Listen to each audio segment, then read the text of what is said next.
Hello everyone, welcome on my channel Sugyan the ray of knowledge by Sulekha Sahu. जैसा कि आप लोग थंबनेल में देख चुके हैं कि आज हम लोग बात करने वाले हैं पीएचडी से रिलेटेड। क्या करें, कैसे करें। स्टूडेंट के मन में ढेर सारे सवाल होते हैं कि कैसे करें। तो आज आपके सारे डाउट क्लियर हो जाएंगे। आज आपको आपके सारे प्रश्नों के जवाब इस एक वीडियो से मिल जाएंगे। तो अगर आप मेरे चैनल पर पहली बार आपने विज़िट किया है तो मेरे चैनल को सब्सक्राइब करके बेल आइकन ऑल कैटेगरी में ज़रूर प्रेस कर दें, क्योंकि ये चैनल जो है आपको हमेशा ही higher education related videos, educational videos और न्यूज़ प्रोवाइड कराता रहता है, ताकि आप एजुकेशन के साथ रहें अप टू डेट। तो चलिए बिना देर किए हुए शुरू करते हैं आज की वीडियो। तो यहाँ पे आप देख सकते हैं कि यहाँ पे लिखा हुआ है कि पीएचडी फुल फॉर्म, क्योंकि किसी भी चीज़ को करने से पहले हम लोगों को ये जानना बहुत ज़रूरी होता है कि उस चीज़ का फुल फॉर्म क्या होता है और उसे लिखते कैसे हैं। तो ये जो है पीएचडी का फुल फॉर्म है डॉक्टर ऑफ फिलॉसफी। तो इसका फुल फॉर्म हम लोग जानते हैं इसी रूप में कि इसे हम लोग डॉक्टर ऑफ फिलॉसफी के रूप में जानते हैं। नेक्स्ट आप यहाँ पे देख सकते हैं कि बहुत सारे तरीक़ों से पीएचडी लोग लिख देते हैं, जिसे कि गलत समझा जाता है। जैसे पहला तरीका भी गलत है, दूसरा तरीका भी लिखने का गलत है, तीसरा तरीका भी लिखने का गलत है और चौथा वाला सही है। अगर आप किसी चीज़ में एडमिशन लेने वाले हैं या उसके विषय में सोचते हैं या उसमें अध्ययनरत हैं, तो आपको पता होना चाहिए कि उस चीज़ को लिखते कैसे हैं। क्योंकि मैंने बहुत सारे स्टूडेंट को देखा है, वो पीएचडी करते भी हैं तो भी गलत तरीके से लिखते हैं। तो आपको पहले सही तरीके से लिखना कैसे है वो भी पता होना चाहिए। तो ये लास्ट वाला जो ऑप्शन है वो सही है। अब यहाँ पर है बेनिफिट्स ऑफ पीएचडी। तो सबसे पहले लिखा हुआ है यू अर्न डॉक्टर डिग्री। जी हाँ, जब आप पीएचडी कर लेते हैं तो आपको डॉक्टर की उपाधि दे दी जाती है। आप उस क्षेत्र या उस विषय के विशेषज्ञ के रूप में जाने जाते हैं, इसीलिए आपको उसमें डॉक्टर की उपाधि दे दी जाती है। You will be able to become a professor in college और यूनिवर्सिटी। और नीचे लिखा हुआ है रिसर्चर। जी हाँ, आप किसी भी कॉलेज और यूनिवर्सिटी में योग्य हो जाते हैं प्रोफेसर बनने के लिए, या फिर आप जिस विषय से संबंधित शोध कर रहे हैं किसी संस्था में, उसके आप रिसर्चर भी बन सकते हैं। मगर फिर एक जो गलती है वो है आप सीधे डायरेक्ट प्रोफेसर नहीं बन जाते हैं।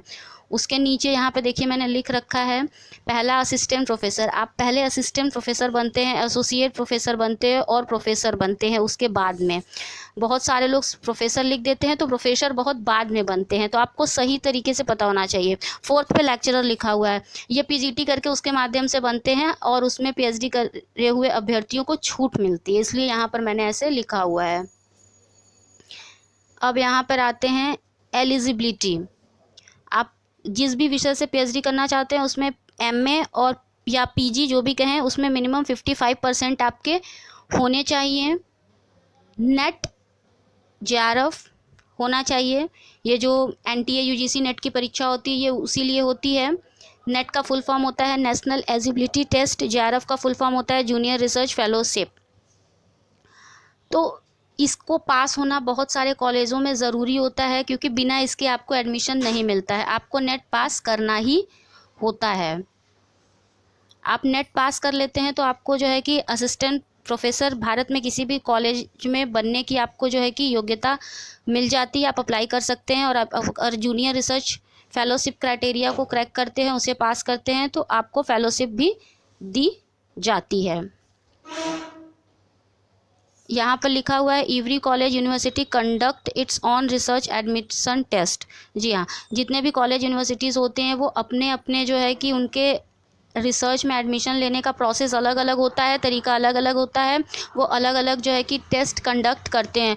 कुछ में टेस्ट ए बी सी तीनों होता है, कुछ जो होते हैं कि वो केवल इंटरव्यू के आधार पर करते हैं, और कहीं कहीं पर बिना नेट के भी एडमिशन होता है। जैसे फॉर एग्जांपल, जैसे कि अगर हम बीएचयू का एग्जांपल ले लें तो यहाँ पे रेट और रेट एग्जेम्प्टेड के थ्रू एडमिशन होता है। रेट में ऐसे सब्जेक्ट आते हैं जिसमें कि आप नेट नहीं भी हैं तो भी आपका टेस्ट ए बी और सी तीनों मिलाकर उसके आधार पर हो जाता है। मगर रेट एग्जेम्प्टेड में ऐसे सब्जेक्ट आते हैं जिसमें आपको नेट होना अनिवार्य, बिना नेट के आपके एडमिशन नहीं हो सकता। यहाँ पे नीचे अलाइड लिखा हुआ है। अलाइड का मतलब होता है संबद्ध विषय।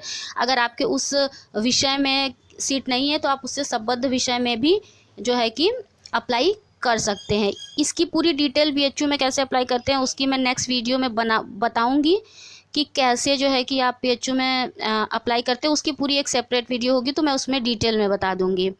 और यहाँ पर लिखा है there are some college university allowed to pursue PhD without NET. जी हाँ, जैसा कि मैंने पहले ही कहा कि बहुत सारे कॉलेजेस और यूनिवर्सिटी होते हैं जो कि आपको PhD जो है कि बिना नेट के करवाते हैं।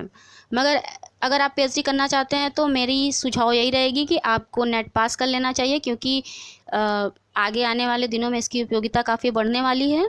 तो अगर आप मेहनत करेंगे तो आप इसे पास कर सकते हैं। बहुत कठिन एग्ज़ाम नहीं होता है, कोई भी एग्ज़ाम सरल या बहुत कठिन नहीं होता है। अगर आप ठान चुके हैं कि आपको पास करना है तो आप पास कर सकते हैं।